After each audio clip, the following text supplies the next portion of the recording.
This question number 1.15 is based on relative motion and change of frame. देखिए क्या कह रहा है, an elevator car whose floor to ceiling distance is equal to 2.7 meter. तो suppose this is elevator car, floor to ceiling distance is 2.7 meters. Starts ascending with a constant acceleration 1.2. तो acceleration is 1.2 meter per second square. 2 second after the start. तो let us से कि इसी movement को हम लोग t equal to 2 second बोल देते हैं. तो after 2 second the elevator will have some velocity, but in this particular case we will need this velocity in v part. So this velocity will be equal to, अगर हम इसमें u equal to a plus u equal v equal to u plus at apply करें, u 0 हो गया तो at की value, तो यहाँ से ये वेलोसिटी हो जाएगी 2.4 मीटर पर सेकेंड. अब कह रहा है at this moment a bolt begins to fall from the ceiling of the car. तो देखो यहाँ से एक बोल्ट सेपरेट हो रहा है, तो हम एक काम करते हैं, बोल्ट का सबसे पहले हमको निकालना है फ्री फॉल टाइम, मतलब जब ये बोल्ट यहाँ से निकल के इसके फ्लोर पे जाएगा. अब देखो अगर ग्राउंड फ्रेम में सॉल्व करेंगे तो बोल्ट की इनिशियल वेलोसिटी भी यही वाली होगी. अब इसमें एलिवेटर ऊपर जा रहा है, बोल्ट फिर थोड़ा ऊपर जाके नीचे आएगा, सीलिंग का इसका जो फ्लोर है वो तब तक थोड़ा और ऊपर आ चुका होगा. तो इट्स बेटर कि ए पार्ट सॉल्व करने के लिए हम लोग रिलेटिव फ्रेम का यूज करें, जिसका ये प्रॉब्लम है. तो हम क्या करते हैं कि अपने ऑब्जर्वर को लिफ्ट में ही बिठाते हैं, और अब ध्यान से ये देखिए कि इस ऑब्जर्वर के रिलेटिव में विद रिस्पेक्ट टू एलिवेटर, तो विद रिस्पेक्ट टू एलिवेटर उस बोल्ट का इनिशियल वेलोसिटी 0 होगा. ठीक है. इसके बाद एलिवेटर के रिस्पेक्ट में उस बोल्ट को जो डिस्टेंस कवर करनी है बिफोर स्ट्राइकिंग द फ्लोर, तो वो डिस्टेंस है 2.7 मीटर्स. और विद रिस्पेक्ट टू एलिवेटर उसका जो एक्सीलरेशन डाउनवर्ड होगा वो जी नहीं होगा, अब बोल सकते हैं कि वो जी इफेक्टिव. तो जी इफेक्टिव की वैल्यू हो जाएगी जी प्लस ए हो जाएगी इस केस में. तो यहाँ पे इसमें जी का वैल्यू हम लोग 9.8 ले लेते हैं, तो 9.8 प्लस 1.2, तो ये आ जाएगा 11 मीटर पर सेकेंड स्क्वायर.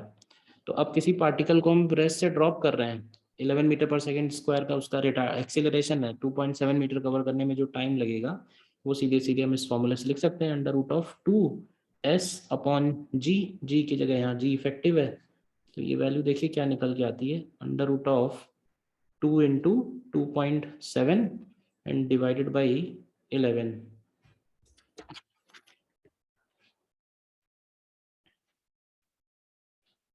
और इसका अंडर रूट, तो ये वैल्यू 0.7 सेकेंड्स आती है.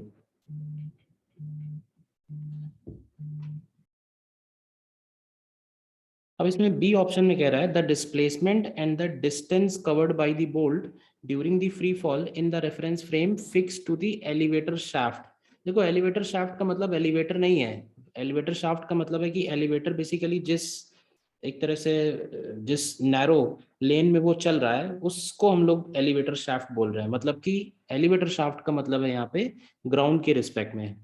तो विद रिस्पेक्ट टू ग्राउंड इसका डिस्टेंस और डिस्प्लेसमेंट हमको फाइंड करना है. तो अब हमको अपना फ्रेम वापस से चेंज करना पड़ेगा और हम लोग बोलेंगे कि विद रिस्पेक्ट टू ग्राउंड. तो देखिए with respect to ground bolt का इनिशियल वेलोसिटी अब इस बार 0 नहीं होगा, क्योंकि ग्राउंड के रिस्पेक्ट में बोल्ट को ये फ्रेम वाला जो वेलोसिटी है, मतलब जब भी कोई पार्टिकल किसी मूविंग बॉडी से सेपरेट हो रहा है तो उस मूविंग बॉडी वाली वेलोसिटी उसको मिल जाएगी. तो इस बोल्ट की इनिशियल वेलोसिटी होगी 2.4 मीटर पर सेकेंड, और ग्राउंड के रिस्पेक्ट में उसका जो रिटार्डेशन होगा वो जी रहेगा, यानी कि 9.8 मीटर पर सेकेंड स्क्वायर. ठीक. और 0.7 सेकेंड्स में हमें ये निकालना है कि 0.7 सेकेंड्स में इस पार्टिकल का क्या डिस्प्लेसमेंट है. तो देखो अगर हम u अपॉन जी करते हैं ये पता करने के लिए कि इसको ऊपर जाने में कितना टाइम लगेगा, तो 2.4 डिवाइडेड बाई 9.8, तो ये वैल्यू 0.244 आती है. 0.244 का मतलब ये हुआ कि 0.7 सेकेंड में तो ये ऊपर जाके फिर टर्न लेके वापस नीचे आ जाएगा. ठीक है ना. तो ये टाइम है इसका, let's say t equal to 0.7 seconds. तो अगर हमें इसमें इसका डिस्प्लेसमेंट चाहिए तो देखो यहाँ पे टाइम कितना हो रहा है, यहाँ पे टाइम हो रहा है t equal to u upon g से निकाला है, तो u अपॉन जी इज 0.24, 0.25 बोल देते हैं, चलो अप्रोक्सीमेटली 0.25। तो ऐसे देखिए टोटल 0.7 सेकेंड्स में से ये वाला टाइम 0.25 है, तो ये वाला टाइम बचेगा 0.45। ठीक है, तो हम इसको रिवर्स मेथड से सॉल्व करते हैं। रिवर्स मेथड से ऐसे कि अगर हम यहाँ से पार्टिकल रिलीज करेंगे तो 0.25 सेकेंड में ये डिस्टेंस कवर होगी और 0.45 सेकेंड्स में ये डिस्टेंस कवर होगी। तो ये वाली डिस्टेंस को हम लोग लेट से S1 बोल देते हैं और ये वाले डिस्टेंस को हम लोग S2 बोल देते हैं।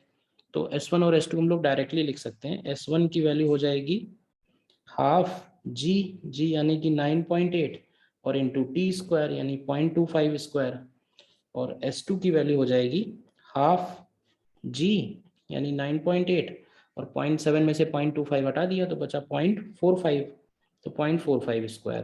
तो S1 आ जाएगा, S2 आ जाएगा। तो अगर डिस्टेंस पूछेगा वो टोटल, तो total distance would be S1 plus S2।